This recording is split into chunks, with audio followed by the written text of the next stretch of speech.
मैं देश भर से और बाहर से आने वाले श्री अमरनाथ जी यात्रा 2023 में सम्मिलित होने वाले सभी श्रद्धालुओं को, यात्रियों को श्री अमरनाथ जी श्राइन बोर्ड और जम्मू और कश्मीर यूनियन टेरिटरी और सरकार की तरफ से हार्दिक अभिनंदन करता हूं, वेलकम करता हूं। सबसे पहले मैं ये बताना चाहूँगा कि पूरी यूनियन टेरिटरी और श्री अमरनाथ जी श्राइन बोर्ड हमारे सभी श्रद्धालुओं को यहाँ आमंत्रित करते हैं और उनको रिसीव करने के लिए पूरी तरह से तैयार हैं। जैसा कि आप सब जानते हैं कि ये वार्षिक यात्रा इस वर्ष 1 जुलाई से आरंभ हो रही है और ये 31 अगस्त तक चलने वाली यात्रा है। ये 62 दिन की यात्रा अभी तक की सबसे लंबी यात्रा श्री अमरनाथ जी की होगी। इसमें जैसे सभी श्रद्धालुगण जानते हैं कि 13 वर्ष से लेकर 70 वर्ष के श्रद्धालु इस यात्रा में शामिल हो सकते हैं और उनको यहाँ आने से पहले अपना रजिस्ट्रेशन करवाना है, जिसके अलग अलग माध्यम श्री अमरनाथ जी श्राइन बोर्ड द्वारा प्रिस्क्राइब किए गए हैं। उनमें से श्रद्धालुगण ऑनलाइन सर्विसेज का अवेल कर सकते हैं, जो कि अमरनाथ श्राइन बोर्ड की वेबसाइट है उस पे। इसके अलावा सभी श्रद्धालु बैंकों द्वारा, जो कि 542 विभिन्न शाखाएं पूरे देश भर में हमारे 4 बैंक्स, उनके माध्यम से अपनी रजिस्ट्रेशन करवा सकते हैं। इसके अलावा जो यात्री ये नहीं अवेल कर पाते, उनका ऑन स्पॉट रजिस्ट्रेशन का प्रावधान भी यहाँ जम्मू कश्मीर आने के बाद मौजूद है। ये रजिस्ट्रेशन गत 17 अप्रैल से स्टार्ट हुई थी और अभी तक तकरीबन 3,04,000 यात्रियों ने अपना रजिस्ट्रेशन विभिन्न माध्यमों से यहाँ करवा लिया है। पिछले वर्ष के मुकाबले अभी तक तकरीबन 10% यात्री तुलनात्मक अधिक इस बार रजिस्टर हुए हैं। सभी यात्रीगण जानते हैं कि श्री अमरनाथ जी की यात्रा के लिए उनको 2 अलग अलग रूट से वो अपनी यात्रा आरंभ कर सकते हैं। चाहे वो बालटाल एक्सेस है, जो कि गांदरबल डिस्ट्रिक्ट में मौजूद है, और दूसरा पहलगाम के ज़रिए, जो कि अनंतनाग ज़िले से ये यात्रा आरंभ होती है।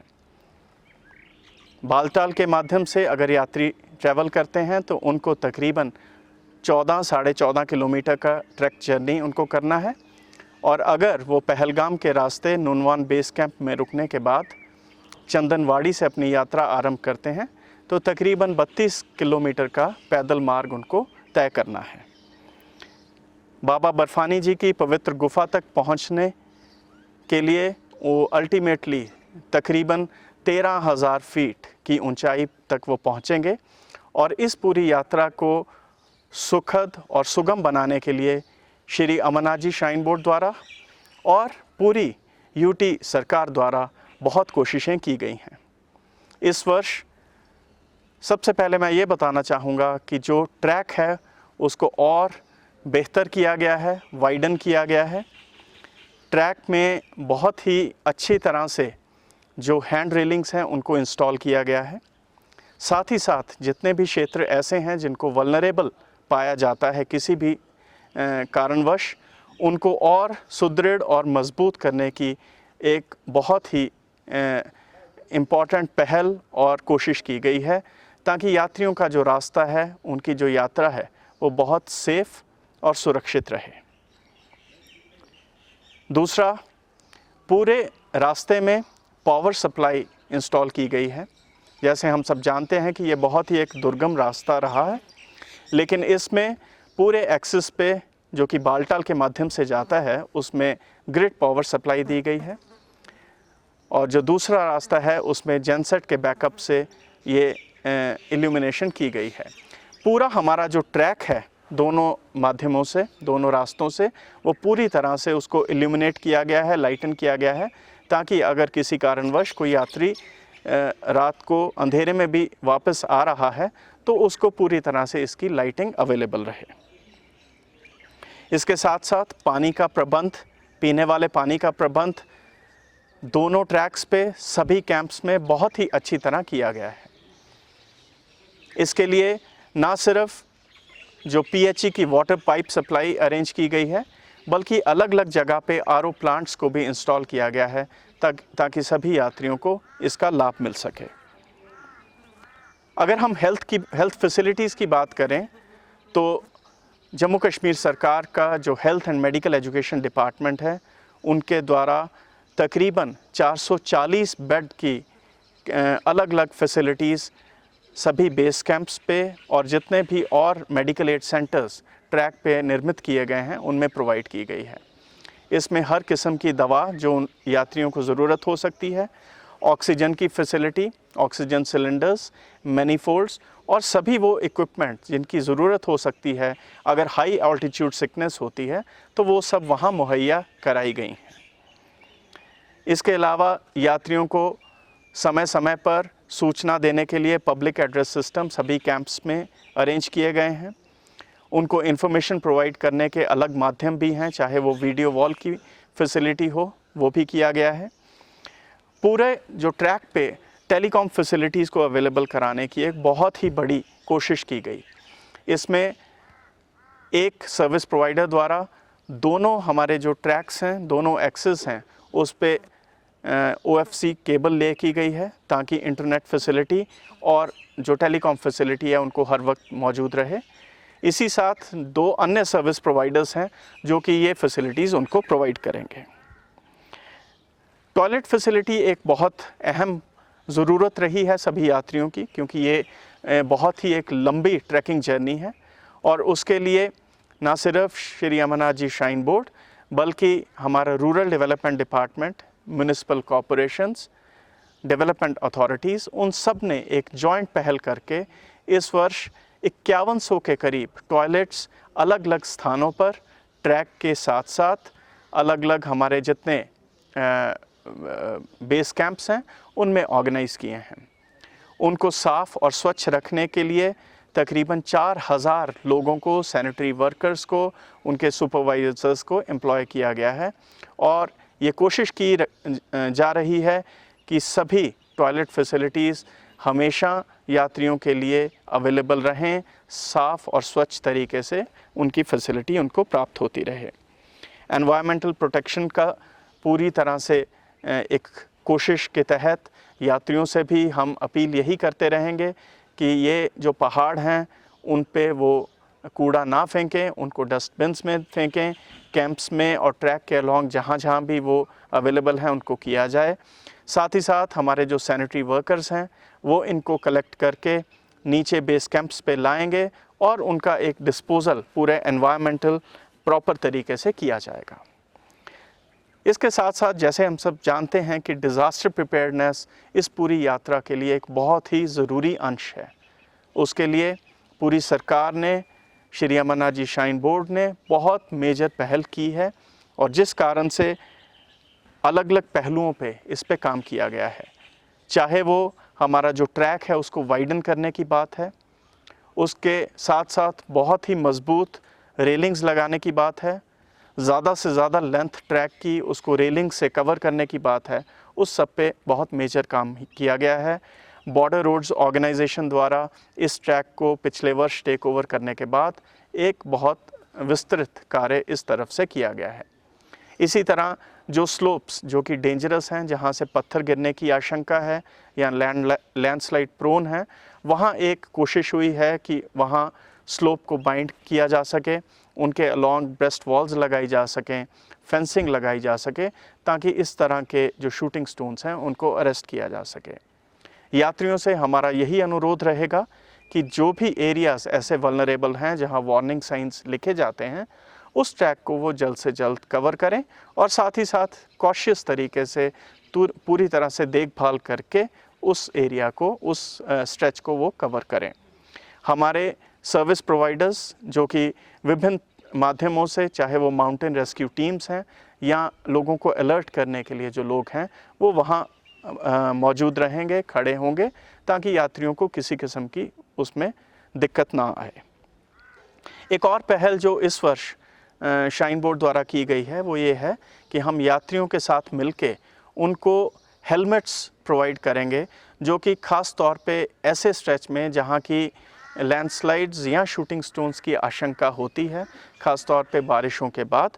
वो उस स्ट्रेच में हेलमेट्स को कंपल्सरीली यूज़ करें, जो कि एक बहुत लंबा स्ट्रेच नहीं है, 2.5 से 3 किलोमीटर का स्ट्रेच है, लेकिन ये उनकी सुरक्षा, उनकी सेफ्टी के लिए बहुत आवश्यक है। इसी तरह जो लोग पोनी से ट्रैवल करते हैं, हम उनसे भी आग्रह करेंगे कि हेलमेट फैसिलिटी वो भी यूज़ करें, और ये हेलमेट्स निःशुल्क तरीके से उनको यात्रा के रिस्पेक्टिव लोकेशंस पे प्रोवाइड किए जाएंगे, जिसका कि वो अनिवार्य तरीके से इस्तेमाल करें। हमारी बहुत सी माउंटेन रेस्क्यू टीम्स, जिनकी संख्या 33-34 है, वो पूरे ट्रैक पे मौजूद रहेंगी, ताकि किसी भी यात्री को किसी किस्म की दिक्कत आती है तो उसको एड्रेस किया जा सके, उनको वहाँ से अगर रेस्क्यू करने की ज़रूरत है तो किया जा सके, उनको किसी किस्म की मदद, ऑक्सीजन सप्लाई या और किसी किस्म की सपोर्ट देनी है तो वो उसके लिए हमेशा तत्पर और मौजूद रहेंगे। हमारा एक और कोशिश है कि इस वर्ष पिछले साल की जो आपदा हुई उसको देखते हुए श्री अमरनाथ जी श्राइन, उनकी होली केव के आसपास हम यात्रियों को रात के लिए रुकने से मना कर रहे हैं। कोशिश यही है कि सभी यात्री जो अपने बाबा बर्फानी जी के दर्शन करके वापस नीचे के कैंप्स में आएँ या जो बेस कैंप की तरफ अग्रसर हों, तो इसके लिए उन सबको वहाँ रुकने की अनुमति नहीं दी जाएगी। और ये इसके लिए हमारा आग्रह, हमारा निवेदन सभी यात्रियों से रहेगा कि वो दर्शन पश्चात जो होली केव के आसपास जो बने टेंट्स हैं वहाँ ना रहें, वहाँ सिर्फ सुरक्षा बल और जितने हमारे लंगर प्रोविज़न्स हैं या कुछ दुकानें हैं वो ही मौजूद रहेंगी, और वो उनको सर्विसेज जितनी देर वो वहाँ हैं वो प्रोवाइड करेंगे, और उसके बाद यात्री अपने दर्शन उपरांत नीचे आ जाएं, ताकि उनको उनकी जो यात्रा है एक सुगम तरीके से चलती रहे और उनको उतनी ऊंचाई पे रुकने की ज़रूरत ना हो। हेल्थ फैसिलिटीज़, जैसे मैंने पहले बताया, बहुत से जो हमारे मेडिकल एड सेंटर्स हैं, एमरजेंसी एड सेंटर्स हैं, बेस कैंप्स हैं, उनको निर्माण किया गया है। हर एक सेंटर पे डॉक्टर्स और पैरामेडिकल वर्कर्स जो कि पूरी तरह से स्किल्ड और ट्रेंड हैं, उनको वहाँ रखा जाएगा। इस वर्ष तकरीबन 1700 से अधिक डॉक्टर्स और पैरामेडिकल वर्कर्स की एक पूरी फोर्स वो सभी यात्रियों को इस यात्रा को उनको मेडिकल रूप से फैसिलिटेट करने के लिए और उनकी मदद के लिए मौजूद रहेंगे। हमने इस वर्ष इमरजेंसी हेलीपैड्स उनको भी पूरी तरह से स्टार्ट किया है। कोशिश ये है कि अगर किसी भी कोई आपदा की स्थिति आती है, किसी को इवैक्यूएट करने की ज़रूरत हो, तो हमारी इमरजेंसी में उन जगह पे हेली लैंडिंग हो सके, ताकि यात्रियों को उस तरह की मदद पहुंचाई जा सके अगर ज़रूरत हो तो। ऑटोमेटिक वेदर स्टेशन जो कि इंडियन मेट्रोलॉजिकल डिपार्टमेंट द्वारा बनाया गया है, और साथ ही एक डॉपलर बेस्ड स्टेशन जो कि बनिहाल से हर मिनट का जो पूरा ब्यौरा है वेदर का वो रखेगा, ताकि किसी भी सूरत में ज़्यादा बारिश या कोई और दुर्गम परिस्थिति बनने की जो आशंका है उसको वो पूरी तरह से कैप्चर कर सके, और उसकी इन्फॉर्मेशन सभी अधिकारियों को जो कि डिज़ास्टर रिस्पांस के लिए वहाँ मौजूद हैं उन तक वो पहुँच सके, और यात्रियों को उससे भी मदद मिल सके। पूरे यात्रा क्षेत्र में तकरीबन 70,000 लोगों के ठहरने का अलग अलग बेस कैंप्स में और रूट्स के अलॉन्ग जितने भी हमारी टेंटेज फैसिलिटी हैं वहाँ उनकी होल्डिंग कैपेसिटी क्रिएट की गई है। इसका तात्पर्य ये है कि अगर किसी कारणवश अगर यात्रा को स्थगित या बारिश के कारण थोड़ी देर रुकना पड़ता है तो उन लोगों को बहुत ईज़िली उन टेंटेज फैसिलिटीज़ में अकोमोडेट किया जा सके, ताकि जैसे ही वेदर ठीक होगा, आसमान क्लियर हो जाएगा, बारिश थम जाएगी, तो पूरे इकोसिस्टम को देखते हुए उनकी यात्रा को पुनः आरंभ करने के लिए हेल्प की जा सके, मदद की जा सके। मैं ये बताना चाहूँगा कि ये पूरी जो यात्रा है, पूरी यात्रा का ट्रैक है, उसको सरकार के विभिन्न डिपार्टमेंट्स, फोर्सेस और श्री अमरनाथ जी श्राइन बोर्ड द्वारा पूरी तरह से मॉनिटर किया जाता है। अलग अलग जगह पे कैमरे मौजूद हैं और उन कैमरास के बेसिस पे हर एक जो स्ट्रेच है उसको अच्छी तरह से देखभाल किया जा सकता है, ताकि कहीं भी कोई दिक्कत हो तो उसको बहुत ही अच्छे कम्युनिकेशन के थ्रू उसका निपटारा किया जा सके। यात्रियों की जो मूवमेंट है उसको भी कैप्चर किया जाएगा। काउंटिंग सिस्टम्स लगाए गए हैं जो कि ऑटोमेटिकली काउंट करते हैं कि किस बेस कैंप से, किस पड़ाव से यात्री कितनी संख्या में आगे निकल गए हैं, ताकि ये एक इन्फॉर्मेशन हर वक्त मौजूद रहे। इसके लिए मेरा पुनः सभी यात्रियों से ये आग्रह रहेगा कि वो जब यात्रा आरंभ करते हैं तो जो RFID टैग्स हैं जो कि अनिवार्य हैं यात्रा पे जाने के लिए, मैं पुनः बताना चाहूँगा कि बिना RFID के कोई भी यात्री यात्रा मार्ग पे अपनी यात्रा आरंभ नहीं कर सकता है। इसके लिए उसको RFID टैग, जिसकी कि बहुत ही विस्तृत इन्फॉर्मेशन, सूचना यात्रियों को अलग अलग माध्यम से, चाहे वो हमारा श्राइन बोर्ड का जो वेबसाइट है उससे, या जो बैंकिंग फैसिलिटीज़ जहां उन्होंने अपनी रजिस्ट्रेशन करवाई है उन सब जगह से उनको मुहैया कराई गई है, वो इन्फॉर्मेशन उनके पास मौजूद है। जब वो जम्मू कश्मीर में आएंगे तो अलग अलग स्थानों पर, अलग अलग डिस्ट्रिक्ट्स में उनके पूरे यात्रा रूट पे ये RFID टैग्स प्राप्त करने की उनको फैसिलिटी मौजूद है। और इवन अगर कोई यात्री किसी कारणवश पीछे नहीं ले पाता है तो उसको दोनों बेस कैंप से ये RFIDs मिल सकते हैं, प्राप्त हो सकते हैं। तो इसलिए कोई भी यात्री बिना RFID टैग के अपनी यात्रा आरंभ नहीं कर सकता है। और दूसरा, पूरी यात्रा में वो RFID के जो टैग हैं जो कि एक उनको गले में वियर करना है, वो उसको हमेशा पूरी यात्रा में अपने साथ रखें,